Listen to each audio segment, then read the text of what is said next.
São 20 horas. Hoje, dia 10 de julho do ano de 2014. Com muita alegria, estamos iniciando a nossa jornada, rogando a Jesus que nos abençoe, que a espiritualidade possa envolver a todos em mais um programa Espiritismo, Evangelho e Educação. Ao som de Ave Maria, de fundo, vamos elevando os nossos pensamentos, agradecer ao nosso Pai pelas bênçãos recebidas em mais um dia de trabalho, de estudo e de edificações para a vida eterna, de convívio, de desenvolvimento de potencialidades, de cuidado, de especificidades, de renúncia, de entrega, de sensibilidade, de caridade. Obrigado, Senhor da vida, por tudo.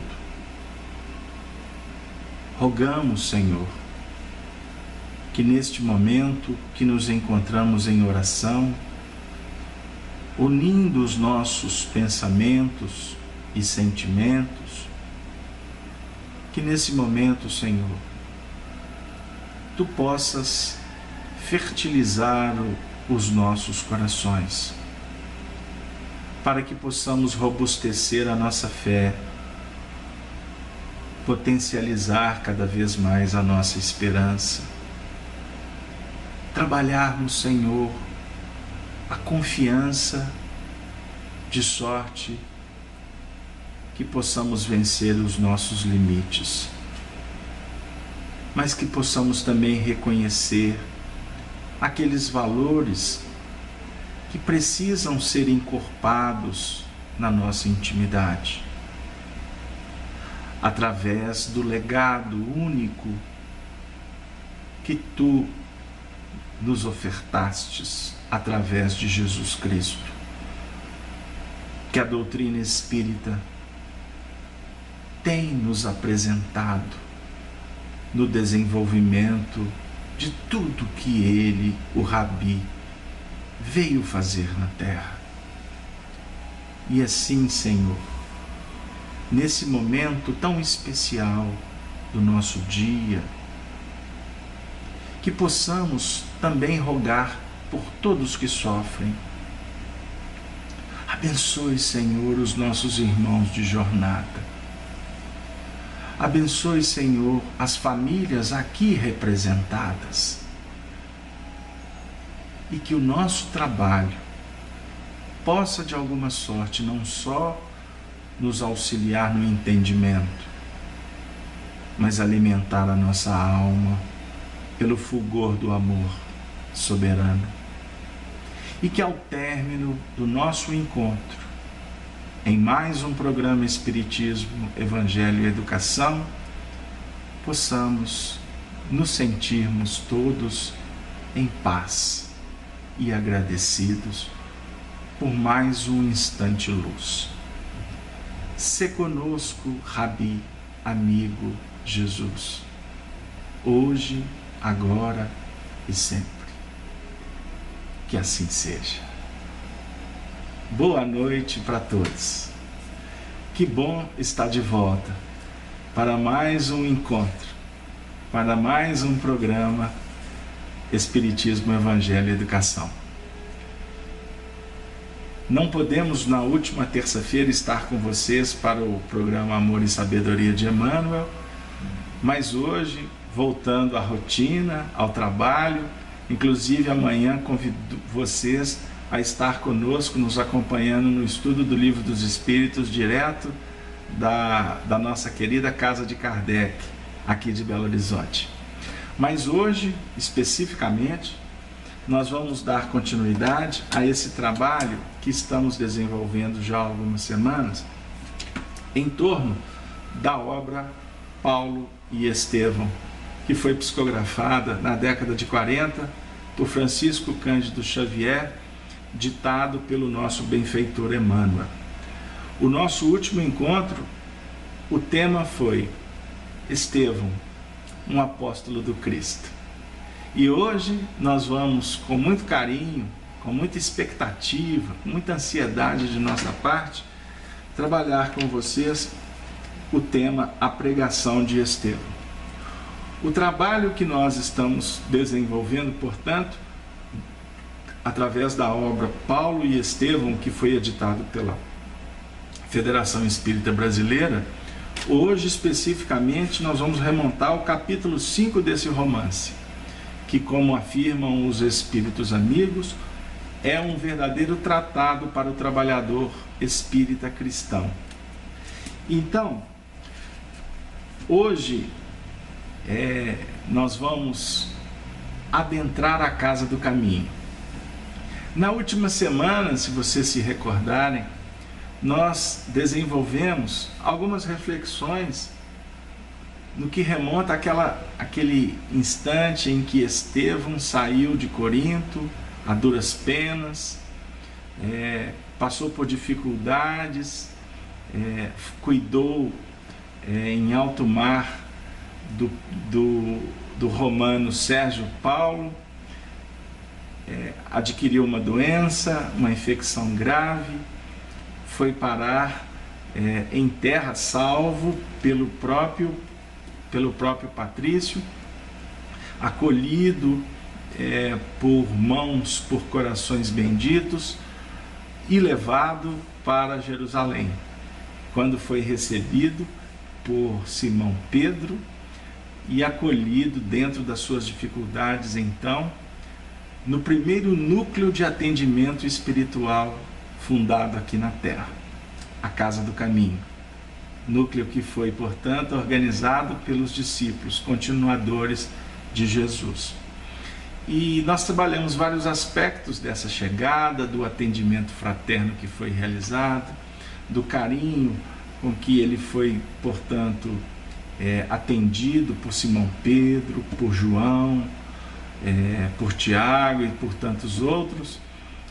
E encerramos com um diálogo específico entre ele e Simão Pedro, quando fora batizado por Simão Pedro, que o adotou como um filho espiritual, foi, portanto, batizado com, não mais anteriormente Gesiel, um nome judeu, mas foi batizado com o nome de Estevão, o nome grego de Estevão, inclusive para trazer vinculações sentimentais com a sua história, com a sua família e de onde ele tinha saído, até chegar naquele momento para uma renovação e uma proposta de uma nova vida. Então hoje nós já vamos pular uma etapa para chegar naquele momento em que a Casa do Caminho fora visitada por dois ilustres representantes do Sinédrio, Saulo, o doutor Saulo, o jovem Saulo e Sadoc. Eles adentram aquele ambiente humilde, encontrando uma massa compacta de pobres e miseráveis que se aglomeravam, envolvidos por raio de esperança naqueles olhos tristes, conforme a apresentação de Emmanuel. Eles se deparam com um pavilhão singelo, construído à custa de tantos sacrifícios, que não passava de um grande telheiro revestido de paredes frágeis, carente de todo e qualquer conforto. A chegada dos dois surpreende Tiago, Pedro e João, porque eles estavam diante do maior orador da cidade, do judaísmo de então, e que tinha um acurado conhecimento das Escrituras. É muito interessante a descrição de Emmanuel, porque eles foram lá para constatar o que as más línguas ou as boas línguas divulgavam em torno das práticas que aconteciam, me perdoe, naquele solar dos novos cristãos. E é muito interessante porque eles, acostumados com as pompas, com a riqueza, com o conforto, eles vão encontrar naquela ambiência homens extremamente desvalidos, sofredores, mulheres, crianças. E o interessante é observar que eles inclusive estavam ali encontrando pessoas conhecidas da sociedade e que há muito não os viam, porque no próprio envolvimento das dificuldades, das doenças, da lepra e etc., se tornaram párias, foram como que execrados da convivência da corte, né? Se a gente pode assim dizer. E é muito interessante porque dentre toda essa ambiência que contrastava entre a opulência, a arrogância, o orgulho, a fidalguia, se a gente pode assim dizer, dos ilustres representantes do Sinédrio, a gente vai se deparar com um ambiente extremamente miserável, mas riquíssimo do que eles não estavam acostumados a conviver, que era a solidariedade fraterna, destituída de qualquer tipo de interesse. Então são pontos que Emmanuel nos apresenta, inclusive que nos faz refletir com muito cuidado, com muito carinho, em torno das nossas atividades nas casas espíritas. O tanto que nós precisamos de estarmos atentos para acolher a todas as pessoas, para cuidar de todos os desvalidos que batem às nossas portas, independente de posição social e sem privilégios, atendendo a todos como filhos do Calvário de Jesus. E o que é mais importante, tendo cuidado para que as dependências das nossas instituições não primam por adereços desnecessários, por algumas questões materiais que possam inclusive inibir a presença dos mais necessitados, que muitas vezes se sentem constrangidos perto de algumas representações da sociedade do mundo. Cristianismo, casa espírita, precisam de se confundir com os princípios elementares das propostas da simplicidade.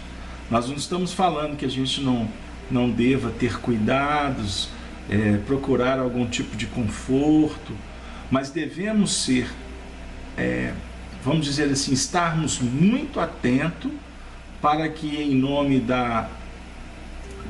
das novidades, a gente possa afastar aqueles seres mais carentes.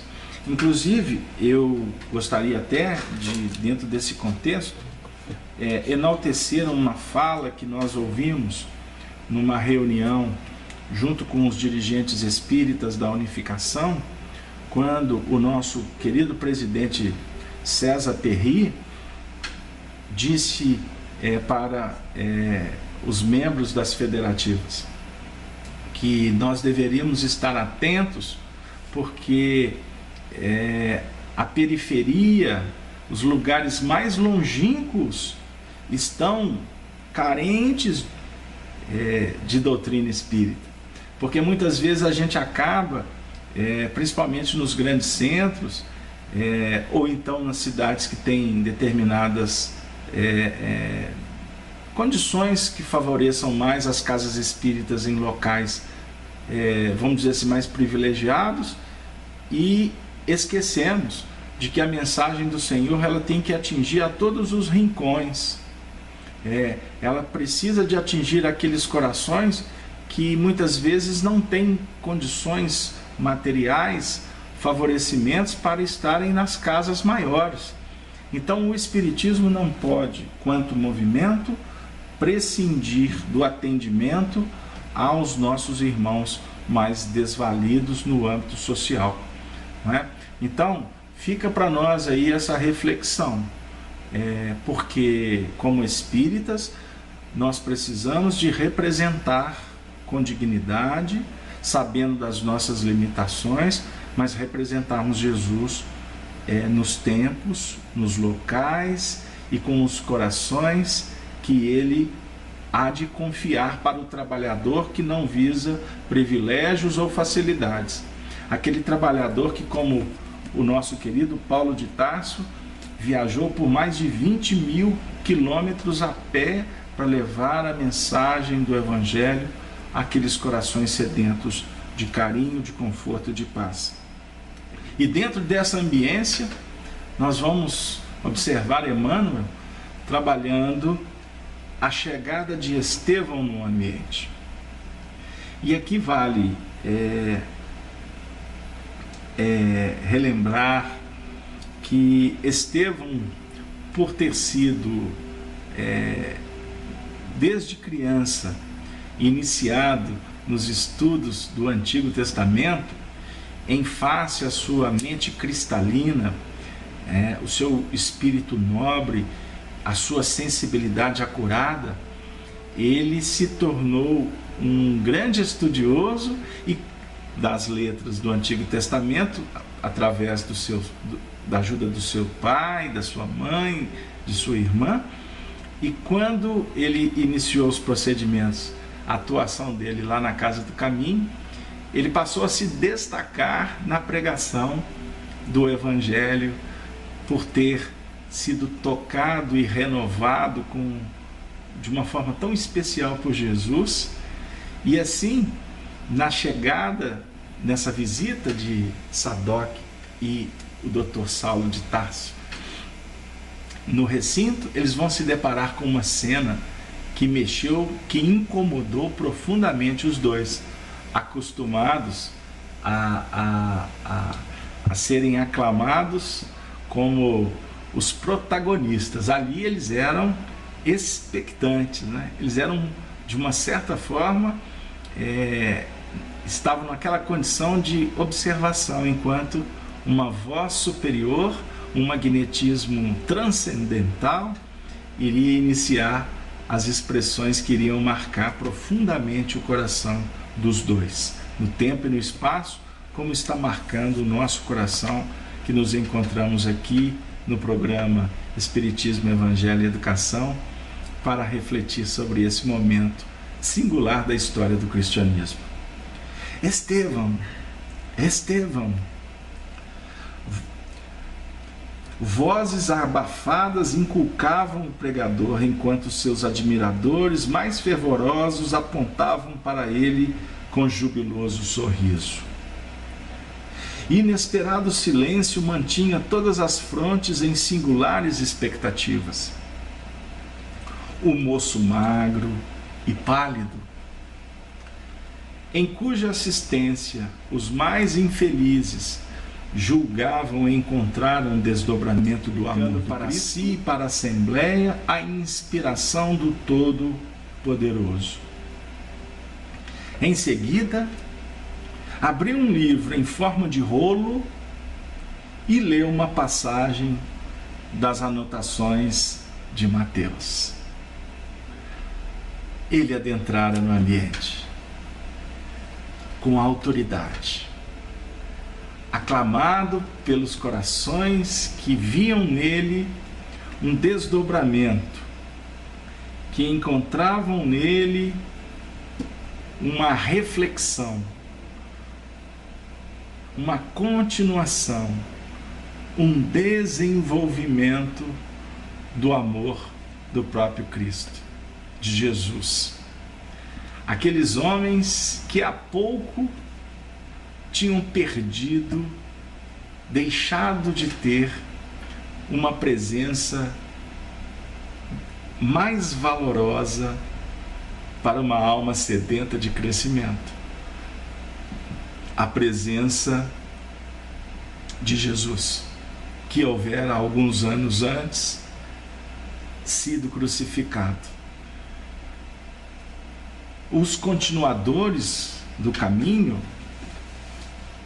os homens que conheceram Jesus, os discípulos que ali se reuniram, se organizaram e fundaram esse projeto na terra para fazer valer os ensinamentos do Mestre e Senhor, estavam ali para dar um gás, recarregar as energias daqueles expectantes, estavam ali para oferecer o que eles não encontravam na sociedade: amizade, companheirismo. Estavam ali porque se encontravam doentes, em busca do remédio, do afago, de um leito, de uma segurança e, por que não dizer, da esperança diante das situações mais adversas.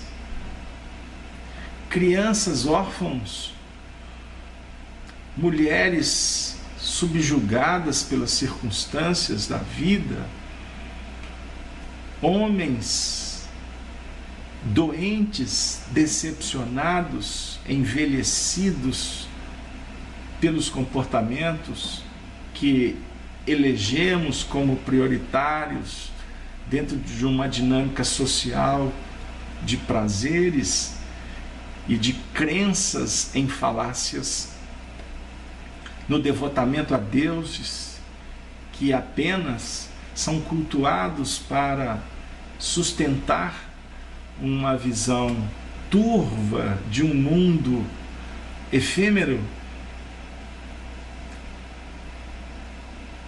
Admiração de obras suntuosas que, com o passar do tempo, são derribadas. Crenças que nos convocam a acreditar em um imponderável que não nos apresenta nenhuma proposta coerente e libertadora. Decepções diante do comportamento de corações que muitas vezes elegemos como deuses, como superastros, como insuperáveis, como santos. Dificuldades no trato com o invisível, com sobrepressões, com influências espirituais, com obsessões, com pesadelos. O filho do Calvário, os doentes, os famintos, sempre existiram em todos os tempos da humanidade.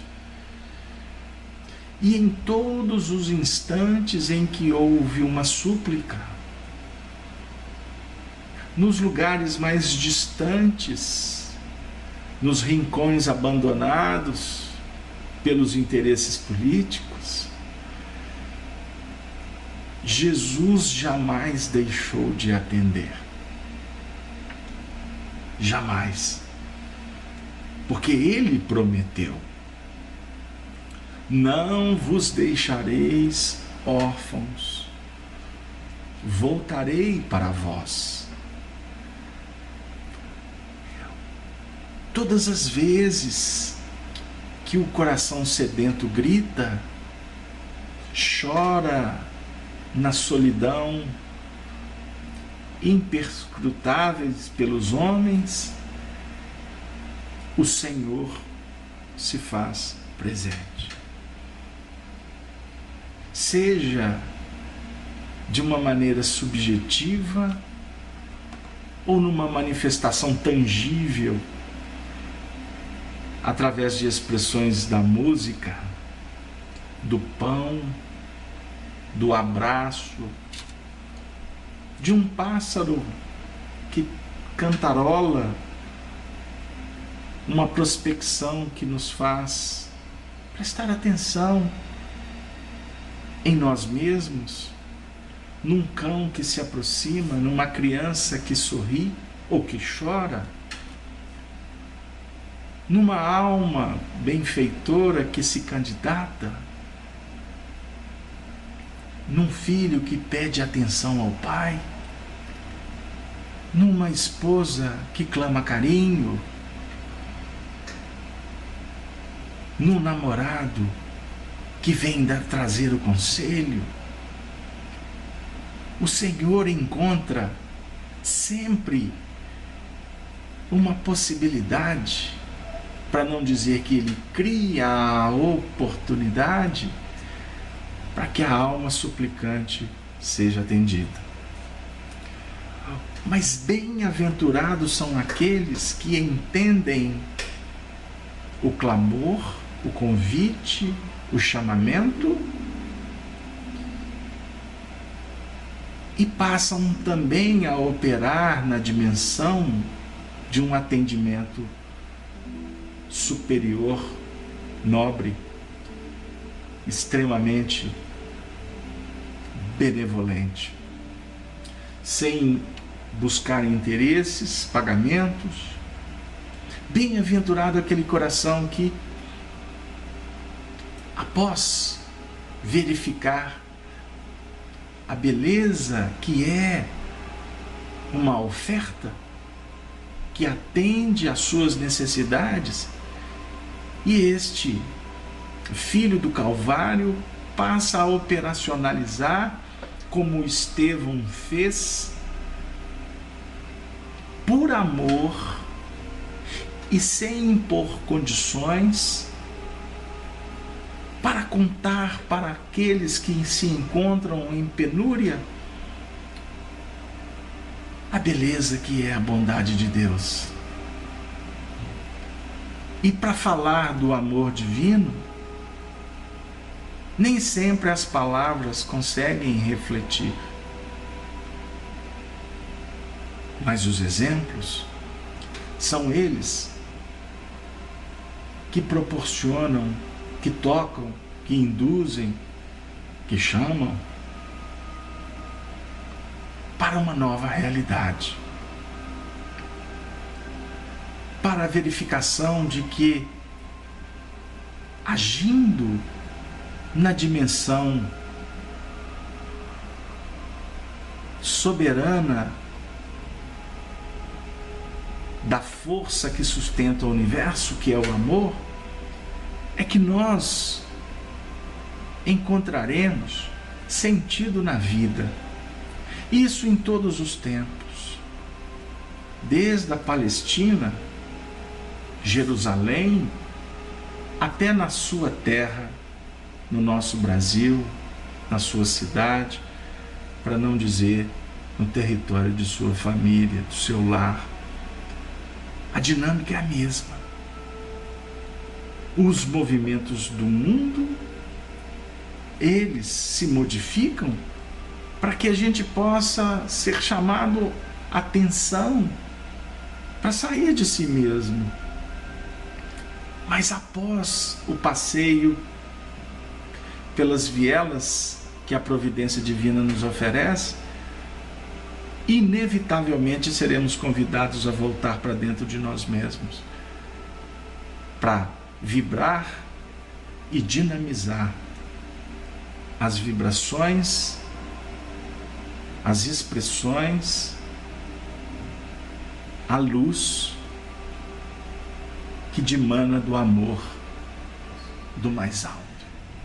Estevão começa o discurso. Meus caros, eis que são chegados, são os tempos. em que o pastor vem reunir as ovelhas em torno do seu zelo sem limites.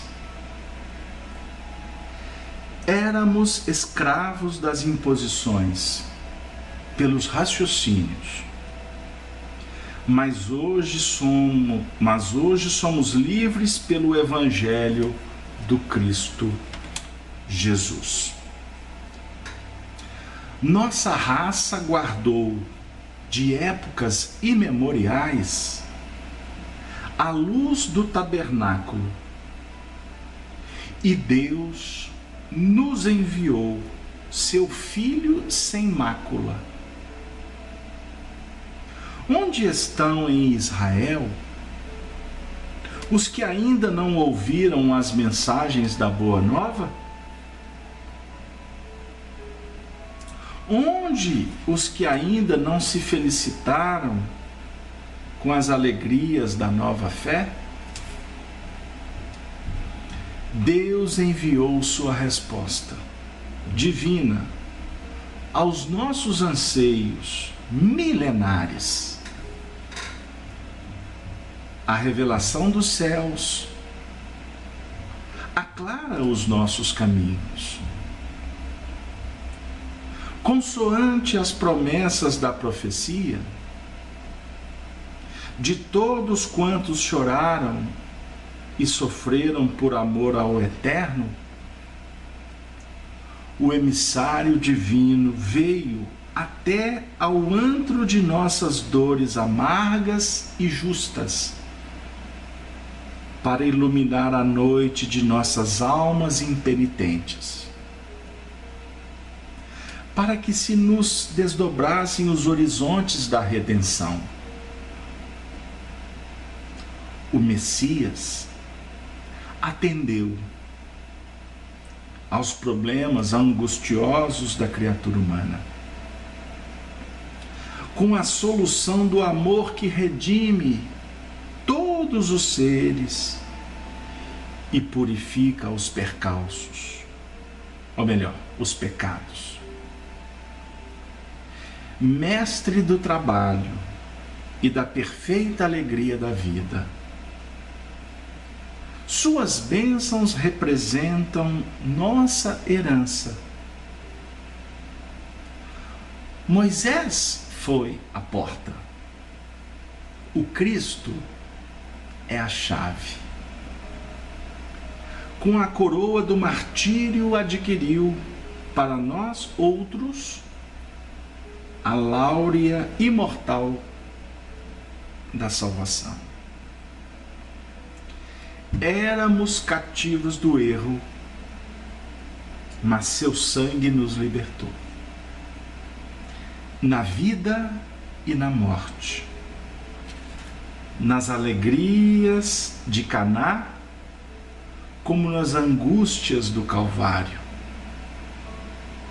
Pelo que fez e por tudo que deixou de fazer em nossa gloriosa passagem pela terra, Ele é o Filho de Deus, iluminando o caminho. A partir de agora, nós vamos começar a conversar sobre o discurso de Estevão, que nós dividimos em várias partes, fomos audaciosos no bom sentido, mas procurando ser didático na exposição. Nós vamos dar um título para cada trecho desse discurso. Este que nós lemos, o primeiro parágrafo, primeiro trecho, que é bastante extenso, nós carinhosamente demos o título a ele do Messias e do Pastor. E nós vamos, ao longo das nossas reflexões, desenvolvendo o temário Messias e Pastor. Dentro desse trecho, nós temos algumas ideias importantes aqui ao nosso acanhado modo de ver. E eu peço vibrações e participação de vocês, endereçando perguntas, comentários, para que todos possamos construir juntos. Ele inicia dizendo assim, eu vou ter que repetir mais pausadamente. Meus caros, lembram que ele fez a prece inicial, pediu proteção, inspiração, ele citou o capítulo 10º de Mateus, o versículo 6 e 7, da chegada do reino dos céus. Ele vai interpretar no seu discurso esses dois versículos, a nos mostrar a importância de estudar o Evangelho tirando o espírito da letra, para que a gente não fique preso nas amarrações dialéticas. É necessário entrar na história e se sentir copartícipe dela, expectante ou atuante, ocupando as posições de cada personagem, entendendo o contexto visual, o lugar, o tempo, se é de noite, se é de dia, se está do lado do rio, do lago, do mar, se está subindo a montanha, se está descendo a montanha. Doutrina espírita nos oferece 15 princípios básicos que nós precisamos de usar como chave para abrir o portal da interpretação do Evangelho. Ele vai dizer, são chegados os tempos em que o pastor vem reunir as ovelhas em torno do seu zelo sem limites. Éramos escravos das imposições pelos raciocínios, mas hoje somos livres pelo Evangelho do Cristo Jesus. Então eu vou pedir ajuda a todos vocês, porque esse primeiro texto, quando ele vem falar do pastor, nos convida, e eu não tinha separado não, mas eu vou buscar rapidamente, o Evangelho de João no capítulo 10, que é intitulado o texto Jesus, o bom pastor. O texto está assim redigido, transcrito, interpretado por João Ferreira de Almeida na imprensa bíblica, que é uma das que a gente mais admira. Na verdade vos digo, palavras de Jesus, que aquele que não entra pela porta no curral das ovelhas, mas sobe por outra parte, é ladrão e salteador. E este o porteiro abre, e as ovelhas ouvem a sua voz, e chama pelo nome as suas ovelhas e as traz para fora. E quando tira para fora as suas ovelhas, vai adiante delas, e as ovelhas o seguem, porque conhecem a sua voz. Mas de modo nenhum seguirão o estranho, antes fugirão dele, porque não conhecem a voz dos estranhos. Jesus disse-lhes esta parábola, mas eles não entenderam o que era que lhes dizia. Tornou, pois, Jesus a dizer-lhes: em verdade vos digo que eu sou a porta das ovelhas. Todos quantos vieram antes de mim são ladrões e salteadores, mas as ovelhas não os ouviram. Eu sou a porta. Se alguém entrar por mim, salvar-se-á, e entrará, e sairá, e achará pastagens. Desculpe, mas eu preciso de continuar. O ladrão não vem senão a roubar, a matar e a destruir. Eu vim para que tenham vida e a tenham com abundância. Eu sou o bom pastor. O bom pastor dá a sua vida pelas ovelhas. Mas o mercenário e o que não é pastor, de quem não são as ovelhas, vê vir o lobo e deixa as ovelhas e foge, e o lobo as arrebata e dispersa. Ora, o mercenário foge porque é mercenário e não tem cuidado das ovelhas. Eu sou o bom pastor e conheço as minhas ovelhas, e das minhas sou conhecido. Jesus querido, a gente que gosta de trabalhar com o Evangelho, porque lidar com o Evangelho é abundância de vida. A gente fica extasiado com a poesia transcendente, com a indução extraordinária que o Evangelho nos eleva monte acima. Estevão vai dizer que são chegados os tempos em que o pastor vem reunir as ovelhas em torno do seu zelo sem limites. Sem limites. Que tempo? Qual é o tempo? O tempo certo. A hora devida. Que a maturidade começa a desabrochar na intimidade.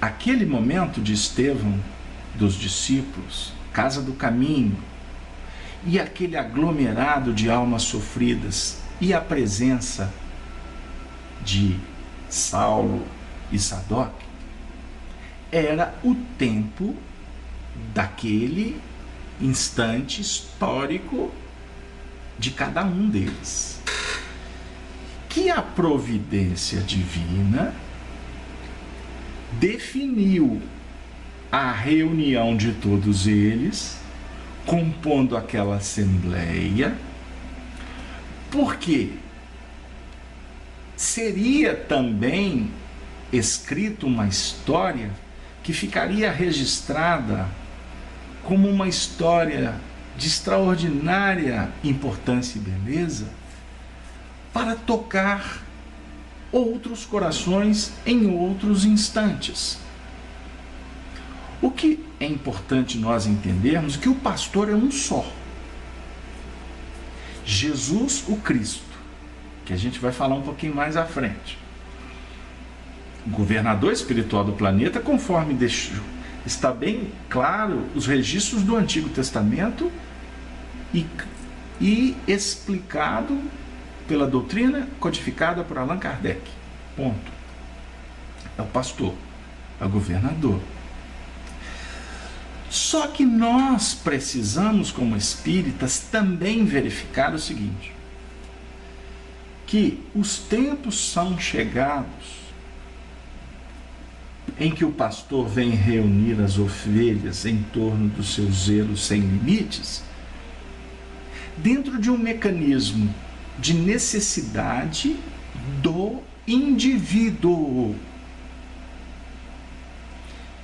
e merecimento conquistado pelo mesmo indivíduo na condição de aprendiz.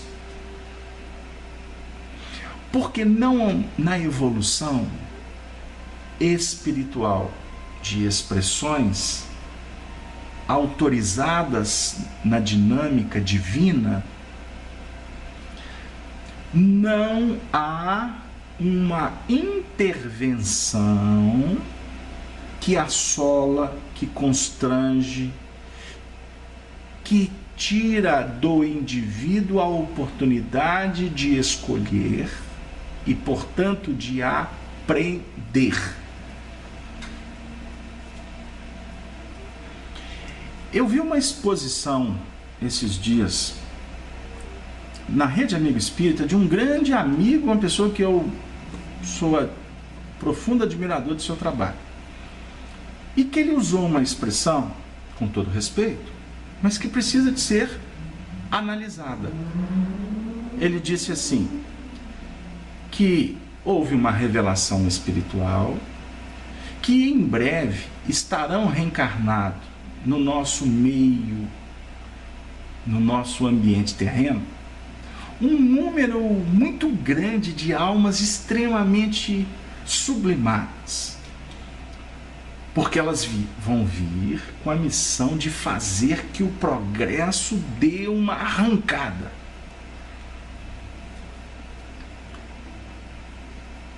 Eu pensei comigo, nunca teve tanta dor, nunca tivemos tantas dificuldades, e por isso o Senhor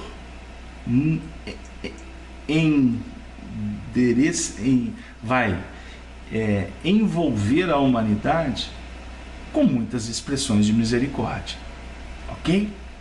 É lógico, isso é básico, mas um envolvimento de esferas superiores para fazer com que haja uma impulsão no progresso terreno é contraproducente. É contraproducente. É antididático. E por sinal é místico isso. Então nós temos como espíritas sermos cuidadosos com o que a gente ouve, para que a gente não embarque no modismo ou em alguns pontos, com alguns pontos que nos inebriam, que nos sensibilizam, que nos deixam assim, que beleza! Então vai vir um monte de nave, vai vir espíritos sendo teletransportados, vai ser um negócio gigante, daqui a pouco está tudo resolvido, os viadutos aqui em Belo Horizonte não vão cair mais, não vai ter mais corrupção, não vai ter mais problema na Copa do Mundo, não vai ter mais dificuldade nas eleições, as emendas vão ser aprovadas sem contraposições, sem interesses, daqui a pouco os filhos estão todos ajustados ao poder público, os hospitais. Gente, vamos refletir com maturidade. Nós temos que entender o que significa evolução espiritual. Nós não tenhamos dúvida que muitas vezes os embates, eles acontecem, as dificuldades se assomam para nos ajudar a abrir os olhos. Mas o abrir os olhos, em seguida, exige que nós possamos voltar para nós mesmos e tomar decisões. E sair para operacionalizar no dia a dia.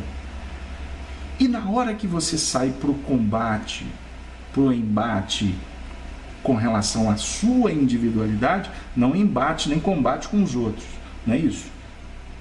A gente sai para lidar com as dificuldades, os limites, não tem salto à evolução, não tem mágica, não tem super espírito que vai entrar na sua intimidade e vai te colocar num patamar que você precisa de conquistar. Então vamos tomar muito cuidado, porque Jesus está dizendo assim, não pense que eu estou mudando o foco, e nem estou fazendo uma interpretação pessoal.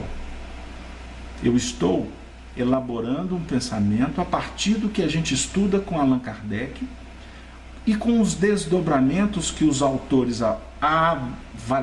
abalizados, dentre eles a obra de Emmanuel, que é estruturada por mais de 400 livros, inclusive os livros de André Luiz, porque falam em André Luiz, mas esquecem que André Luiz é um componente importantíssimo dentro de um contexto de muitas outras obras que vêm nos falar de doutrina espírita, que vêm nos mostrar a dinâmica do cristianismo.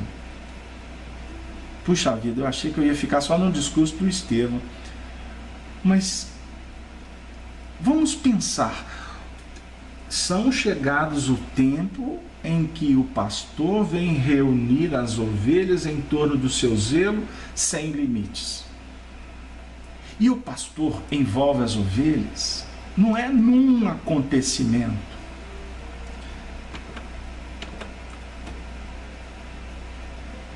Não é num instante. Vamos pensar nas ovelhas que estão dispersas dentro da nossa intimidade. Qual o pastor que vai reunir essas ovelhas dispersas da nossa intimidade? Jesus, Estevão, Paulo, Pedro, Tiago, João, Emmanuel, Bezerra, Eurípides, Chico Xavier. Não é não, gente. As ovelhas dispersas dentro da sua intimidade, o pastor que tem que atuar é você, que tem que se fazer pastor. Mas para que você se faça pastor, nós precisamos de entender quem é o nosso pastor, a nossa referência didática espiritual. Por que eu li aquele texto todo do capítulo 10 de João? Porque Jesus vem dizer que aquele que não entrar pela porta no curral das ovelhas, mas sobe por outra parte, é ladrão e salteador. Para se fazer pastor, você tem que entrar pela porta. E tem que se envolver com as ovelhas. Você tem que criar cumplicidade com as ovelhas, que só se estabelece pelo veículo chamado amizade, fraternidade, solidariedade. É o que Jesus vem fazendo conosco. Só que o acontecimento que ficou registrado há 2000 anos na história, ele é de um valor, do valor mais significativo de toda a história do planeta. Mas a chegada de Jesus não foi só naquele momento. O pastor está se envolvendo com as ovelhas há milhões de anos. Tá bom? Vamos começar a refletir? Né? Vamos começar a refletir, porque o que pula a cerca, o que não passa pela porta, é salteador, é ladrão, é mercenário, aproveitador. Aí a gente falou, aqui na terra está cheio de salteador, de mercenário, etc. Ok. E que nós permitimos que eles pulassem a cerca, porque entramos em sintonia, em relação. Demos ouvido, ouvimos a voz dos mercenários. Sabe por quê? Porque nós temos ressonância com a corruptibilidade dentro de nós. Só que nós percebemos quando o pastor está abrindo as portas do curral e ao mesmo tempo nos convidando para que a gente saia, para que a gente possa ouvir uma voz diferenciada, que a gente saia de uma ambiência pestilencial, com dificuldades. Então são reflexões muito sérias que nós precisamos de trabalhar nesse momento, para que a gente possa tirar conclusões mais cauteladas. A nossa reflexão, para a gente não alongar, porque o texto de João é longo e nós não viemos aqui para interpretar o Evangelho nesse momento no sentido é que o nosso objetivo está em torno do livro Paulo e Estevão. Mas é muito interessante porque quando então Jesus fala que ele é o bom pastor, que as ovelhas conhecem a voz dele e ele conhece as ovelhas, isso também representa para nós, essa alocução, como aquele ponto que a nossa alma reflete o Cristo, reflete o amor. O nosso ser, a intimidade do nosso espírito identifica a verdade e sintoniza com o amor quando se abre,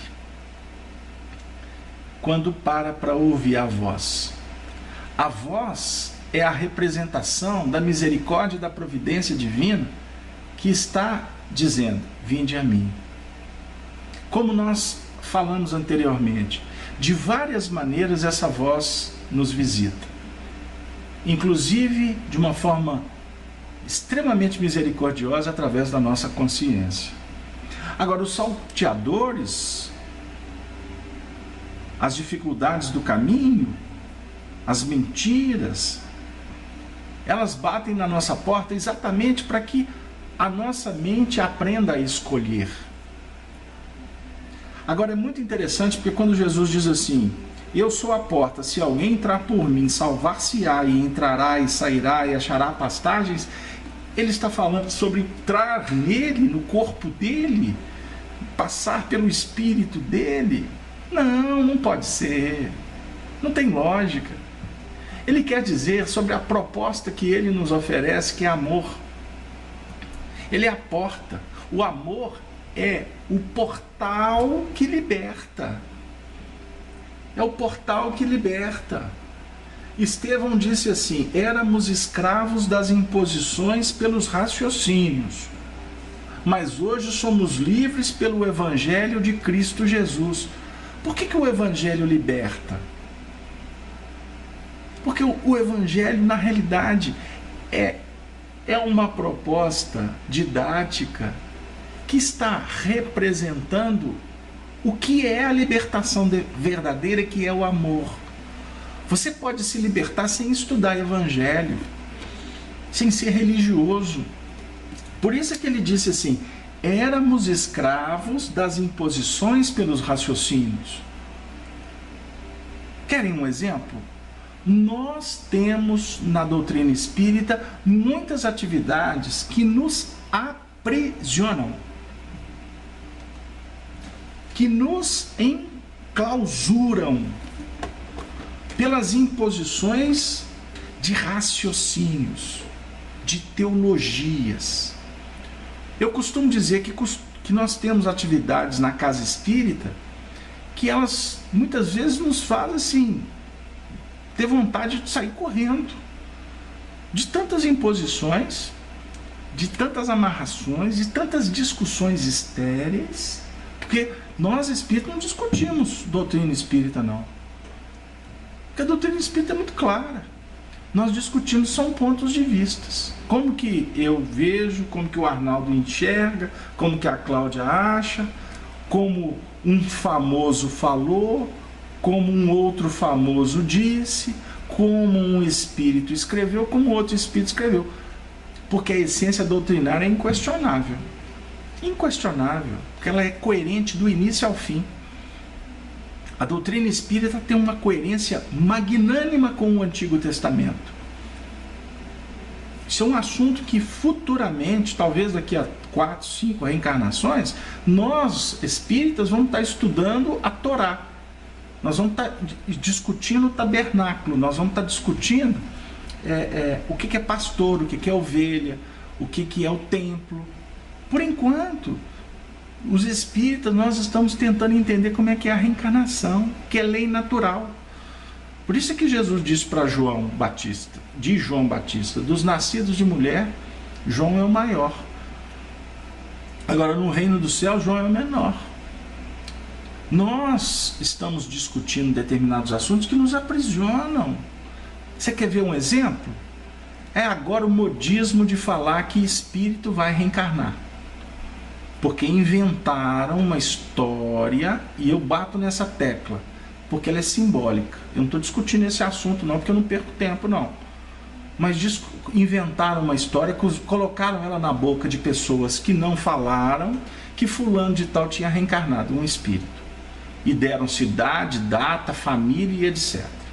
Aí agora outros estão querendo reencarnar outros espíritos, porque aí, por uma questão até natural, né, os espíritos reencarnam, os encarnados vão passar por mundo espiritual. Mas costuma ser os assuntos tratados de uma forma tão barata, tão destituída de nobreza e de conteúdo que eleva, que a gente fica embasbacado. E o filho do Calvário, Cleusa, continua esquecido. Sabe quem que é o filho do Calvário? Somos nós mesmos, que muitas vezes temos a pompa, ocupamos uma posição de espíritas catedráticos, mas estamos dizendo como frutos que nós somos muito mais desvalidos do que aquele companheiro que está lá no centro espírita, sentado na primeira cadeirinha, humildezinho, simplesinho, dizendo: ô meu senhor, só me dá um passe, pelo amor de Deus.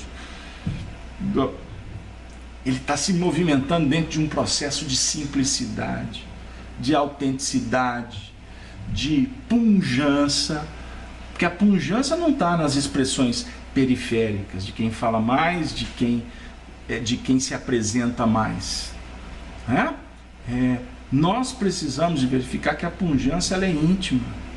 Por isso é que os espíritos que vieram aqui à Terra, que deixaram rastros, luz, se apresentaram sempre com expressões de pura simplicidade, mas de autoridade moral, de autoridade espiritual. Então, nós precisamos de refletir sobre o que é entrar, sair e encontrar pastagens. Entrar no amor, sair do amor, encontrar pastagens. Ele está falando de ovelha, ele está falando de alimento. Qual que é o papel do pastor? Pastorear. Ele tem que cuidar das ovelhas, ele tem que dar alimento para elas, ele tem que preparar as ovelhas para os objetivos que são traçados dentro do mecanismo, não é? Então, nós precisamos de verificar que entrar no amor não significa sair do amor. Abrir o coração para ser fertilizado pelo amor é irradiar o amor em seguida, porque, diga-se de passagem, nós somos envolvidos pela misericórdia, mas o amor se torna pungente quando você ama, não é quando você é amado. Fiz-me claro? Não sei se deu lá. O assunto não é fácil, não. Não é simples, não. Aí a Licínia de Portugal está dizendo assim: pelo que eu li, andam alguns espíritos mais evoluídos no nosso meio atualmente, dizerem que estão chegando outros espíritos mais evoluídos. Licínia, querida amiga de Portugal, isso sempre aconteceu. Sempre aconteceu. Estudemos o livro A Gênese de Allan Kardec, no último capítulo, quando ele fala da nova geração. É óbvio que no processo atual, os portais do mundo espiritual estão se abrindo, a população do planeta está aumentando. Observemos geometricamente, se você abre mais oportunidades para espíritos se desenvolverem aqui na Terra, obviamente que você tem que dar sustentação para essa dinâmica educacional. Então, eu posso dizer o seguinte: a cada 10 espíritos em aprendizado vai reencarnar uma condição mais elevada do que os 10. É os 10%. Então, aí vem essas perguntas. Há possibilidade que Emmanuel já esteja reencarnado? Ou é algo que não é real? Karina, eu sou questionado sobre isso em muitos lugares que a gente vai. E eu gostaria de dizer para você o seguinte: o que isso representa em termos do seu aprendizado, do meu aprendizado, se Emmanuel reencarnou ou não reencarnou? O que vai mudar? O que vai mudar? Como alguns querem, que inclusive ele seja até o presidente do Brasil. Já até ouvi isso. Que ele vai ser professor, que ele é educador. Teoricamente tem tudo para ser mesmo. Porque ele é um baita educador, dos poucos. Que conversa com nobreza, que fala com dignidade, mas que apresenta conteúdos evolucionais. Nós precisamos de promover, de qualificar o nosso tempo para discutir o que é essencial do processo. Eu sou o bom pastor e o bom pastor dá a sua vida pelas ovelhas. Estevão estava entendendo isso. Estevão estava dando a vida dele pela casa do caminho, que obviamente não é pela casa, é pela causa do caminho. É por todos aqueles que estavam efetivamente sendo atendidos naquele contexto de extrema fraternidade. Dar a vida significa promover o bem. É o que os espíritos superiores estão tentando nos mostrar. Observe André Luiz na dinâmica das suas obras. Ele começa a desenvolver um assunto. Quando o assunto começa a esquentar, vocês já observaram isso? Quando o assunto começa a esquentar, aí o benfeitor falou assim: pois é, André, agora nós vamos ter que suspender o assunto aqui, porque nós vamos ter que dar um passe ali. Aí a gente observa, o Afonso Chagas, nosso amigo lá na União Espírita Mineira, ele costuma dizer assim: puxa vida, eu dava tudo para ser o perguntador do perguntador que estaria próximo do André Luiz, que eu ia ficar cutucando, ele pergunta mais, vai mais, que o assunto... E os espíritos: calma, André, né? Vamos devagar, André, porque se você começa a ir demais, você vai se atolar no pragmatismo do raciocínio. Eu escutei o nosso moderador no início do estudo, quando ele estava preparando o ambiente, recebendo todos vocês e etc. Ele falou assim, que a verdade é de cada um. Sim, verdade com letra, com V minúsculo. A verdade maior, ela vai sendo identificada a partir do momento em que o indivíduo se esforça por melhorar-se e por sentir a dinâmica que é o atendimento desse pastor que vem reunir as ovelhas em torno do seu zelo sem limites. Não tem limite para o amor. A Vanessa está dizendo assim, lá de Avaré, São Paulo: espíritos mais evoluídos que nós já vieram para nos mostrar como viver o Evangelho. Mas eles têm muito trabalho onde estão e só reencarnam com uma grande missão. E nós temos que nos esforçar e aprender. Vanessa, a sua mediunidade, seu carinho, seu esforço te colocou lá nas esferas do Emmanuel, lá da turma dos educadores. Jesus diz assim: eu não vim de mim mesmo, eu vim daquele que me enviou, realizar a obra dele.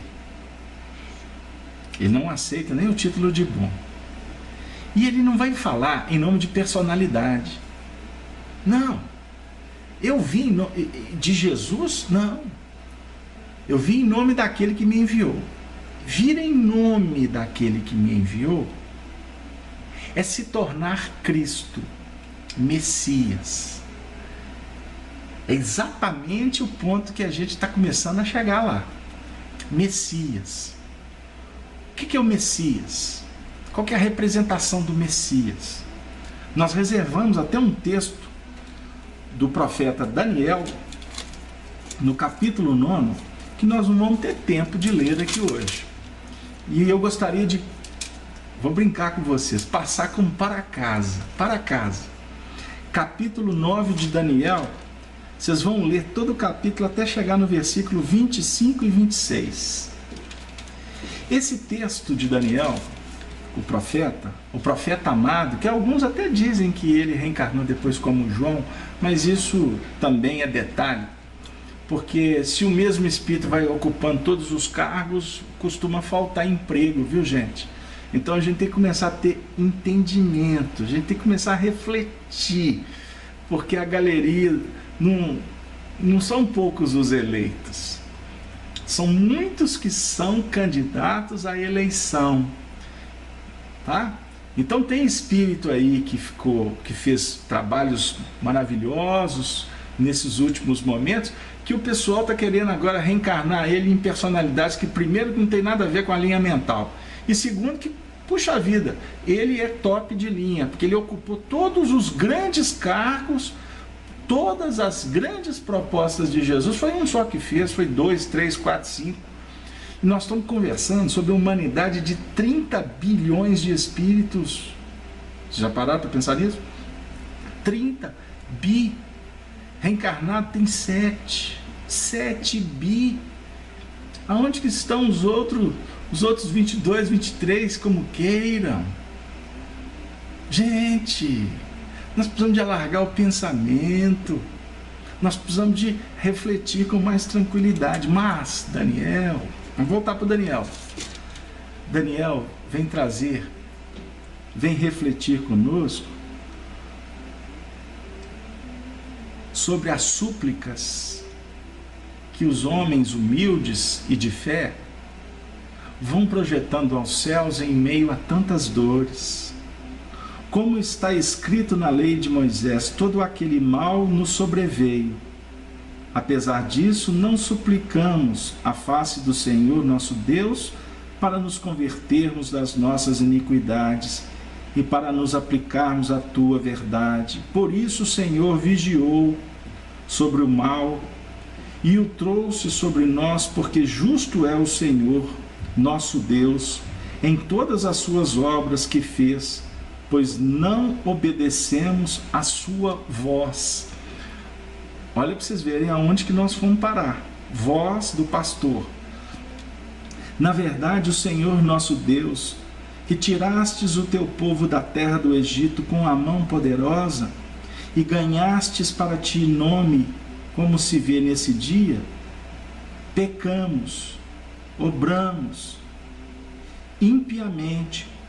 Aí ele vai fazer um clamor: ó Senhor, segundo todas as tuas justiças, aparte-se a tua ira e o teu furor da tua cidade de Jerusalém, do teu santo monte, porquanto, por causa dos nossos pecados e por causa das iniquidades dos nossos pais, tornou-se Jerusalém e o teu povo um opróbrio. Ele está, Daniel, o profeta, representa aqui a alma da ovelha suplicante pelo atendimento do pastor. Vem, pastor, reunir as ovelhas, chegou o seu momento, mas tem misericórdia. Aí ele está falando, ele fala sobre a justiça das leis de Deus, mas ele pede: aparta de nós a tua ira. Sempre que encontrarmos a palavra ira no Antigo Testamento, ira, Deus não ira, Deus não é caprichoso, Deus não é afetado. A ira do Senhor representa no Antigo Testamento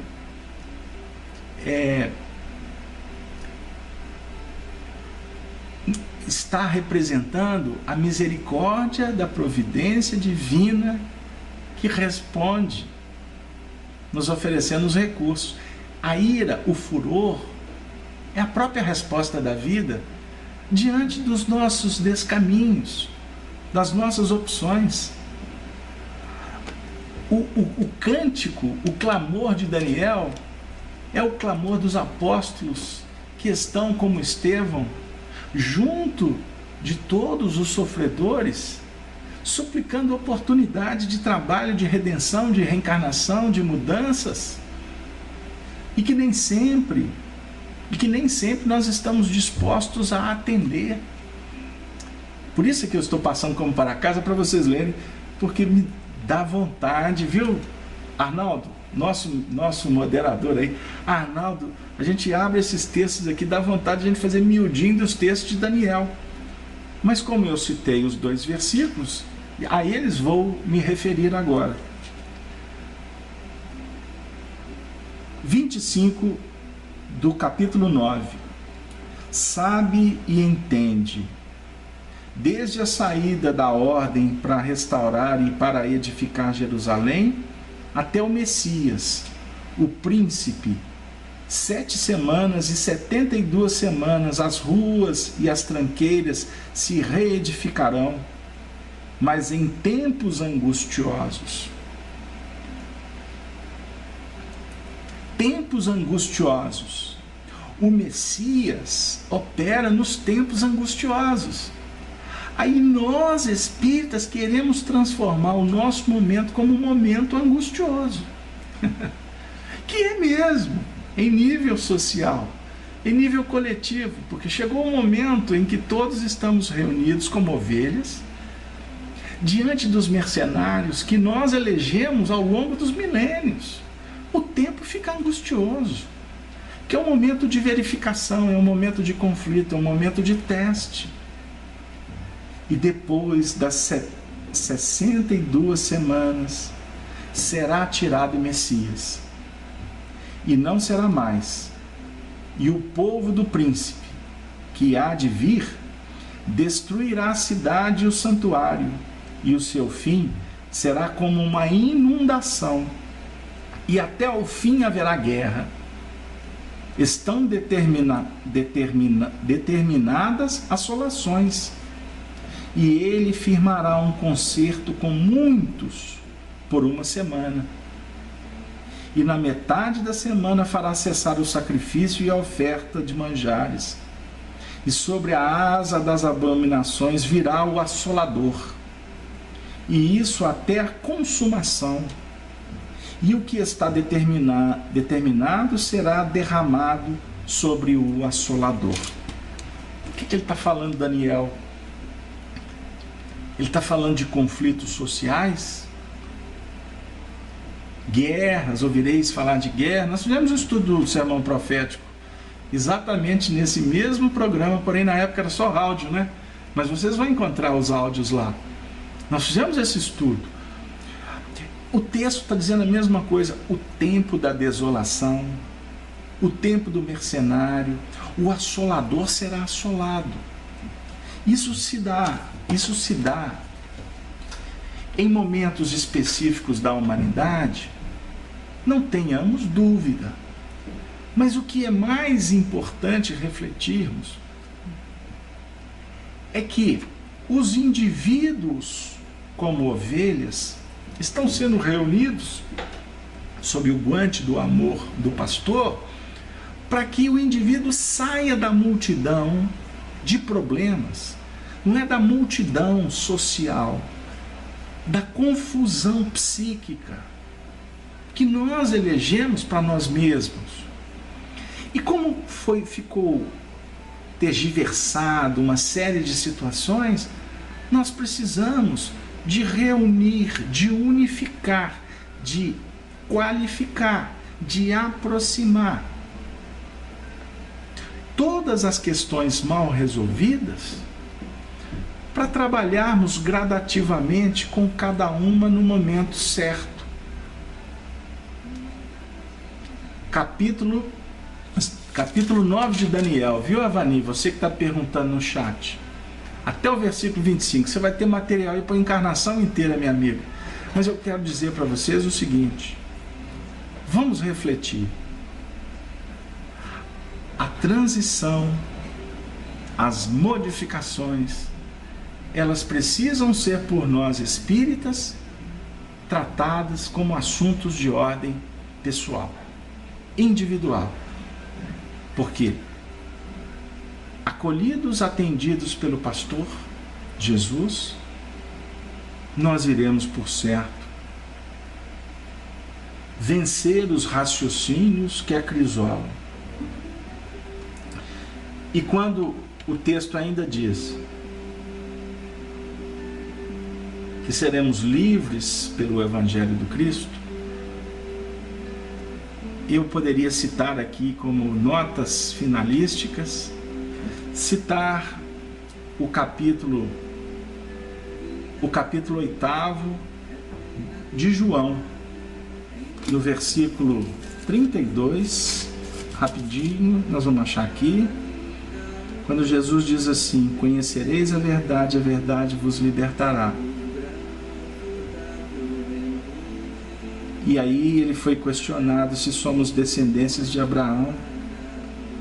Não, como descendências de Abraão, nunca servimos a ninguém. Como dizes tu, sereis livres? Aí Jesus diz assim: em verdade vos digo que todo aquele que comete pecado é servo do pecado. O servo não fica para sempre em casa, o filho fica para sempre. Se, pois, o filho vos libertar, verdadeiramente sereis livres. Que beleza! Que beleza! Então o raciocínio, a paixão, a emoção não podem mais estrangular.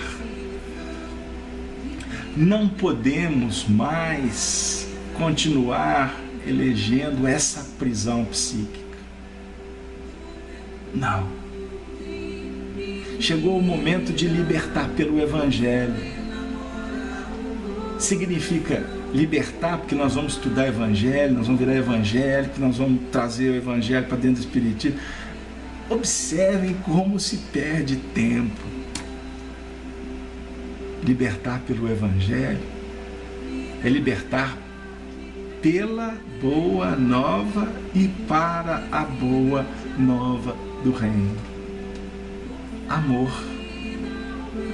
Um novo mandamento vos dou, que vos ameis uns aos outros, como eu vos tenho amado. Espíritas, unifiquemos em torno do Cristo, facilitados por Allan Kardec, e unificados em torno do Cristo, não tem motivo para querela, para disputa, para interesses e muito menos para poder. O poder que nós estamos buscando é o poder ser livre. É o poder conversar, dialogar com o pastor das nossas vidas, em espírito e verdade, de alma para coração, e receber dele o que ele sempre propôs nos dar: trabalho e paz. Que o Senhor da vida possa levar a paz para o seu lar, para o seu coração, para a sua família, e que possamos todos nos revigorarmos para o trabalho que nós precisamos de realizar amanhã, que já se faz hoje, que já se faz agora e que há de se fazer para sempre. Glória, glória, glória a Deus nas alturas da nossa Jerusalém íntima, nesse tabernáculo de vida eterna. Queridos amigos, eu desejo a todos uma noite de reflexões, mas acima de tudo, de alegria, porque o Evangelho é alegria. Nos despedimos dizendo: Ave, ave, ave Cristo. Que assim seja.